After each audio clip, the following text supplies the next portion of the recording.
Saya Taufik.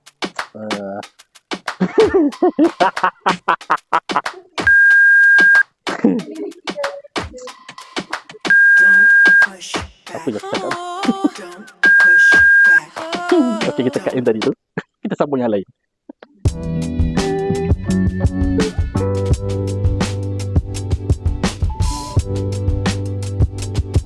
Sekarang kita tengah buat scene orang meninggal.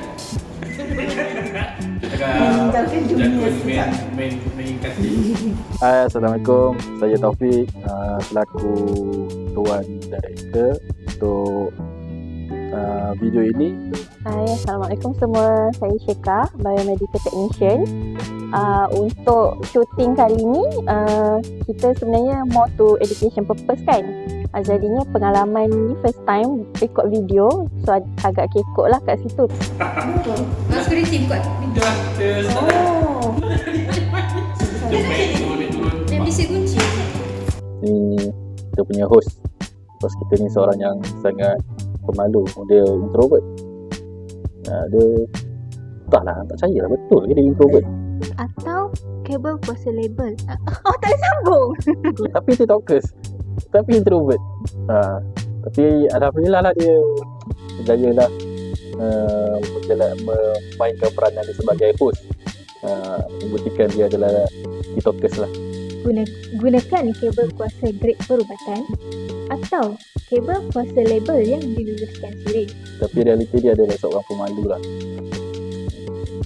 Banyak kali dia tak nak jadi host, dia tolak.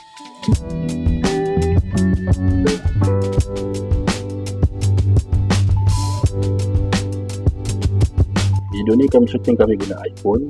Untuk movement kamera tu kebanyakannya kami guna drone ataupun table. Hasil dia menarik. Orang jarang tengok behind the scene ni, tapi orang akan tengok hasil nampak macam guna dolly track, dolly cam, tapi sebenarnya kami guna drone saja.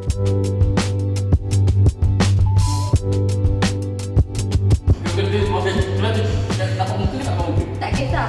Untuk kau punya shot tak kisah. Sama macam. Pokok ada peparis tak? Betul sangat. Marah je lawak. Ini yang menang. Aku dia kalahkan oleh dia. Aku tak pernah. Sengit lah, sengit. Kita perlu tahu elektrik ni satu benda yang bahaya, dan kita tak nak macam nanti future orang salah guna benda tu dan menyebabkan bahaya kepada semua pengguna.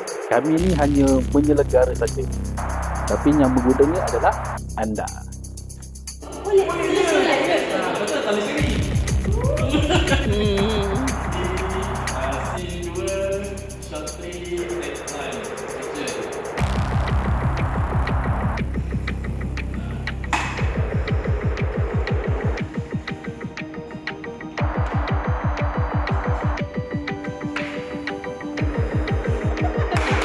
Skrin tu jangan madap sini, skrin tu madap sana.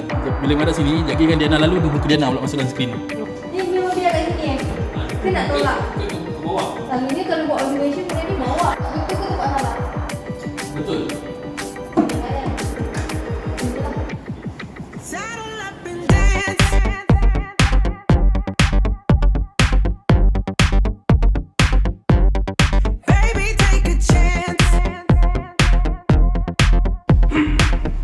Mana pelakon kita lagi 2 orang tengah menunggu ni dengan pelakon kita. Sekarang kita tengah dalam proses untuk editing video. So untuk video ni saya guna DaVinci Resolve. So dia satu software yang agak percuma, ada berbayar tapi saya ambil yang percuma. Dan sebelum ni saya guna sebenarnya saya edit kadang-kadang saya guna Adobe Premiere Pro dengan Final Cut Pro, tapi dua tu dia berbayar, dia kena subscribe. So memandangkan dah jarang guna, so saya tak subscribe lah benda tu. Memandangkan kami nak upload video ni dekat YouTube, jadi kami pilih lagu daripada audio library daripada YouTube, pilih je mana ada nak. Dalam audio library tu banyak aku pilihan lagu dia, so memang lagu dia semua menarik, easy untuk kita download, kita edit dan kita upload balik kat YouTube. Tak perlu nak kena copyright strike kan. Cuma kalau korang nak lagu yang famous, susah lah, dia ada copyright. harapan itu memang setinggi-tinggi harapan, berharap video ini ramai orang lagi share dan boleh educate macam mana tata cara penggunaan alat-alat elektrik, terutamanya equipment. Saya mengharap video ini dapat memberi kesedaran kepada pengguna ataupun orang-orang di luar sana agar berhati-hati kerana benda ini adalah tanggungjawab bersama. So, jangan lupa saksikan video ini di YouTube kami. Terima kasih. Surprise.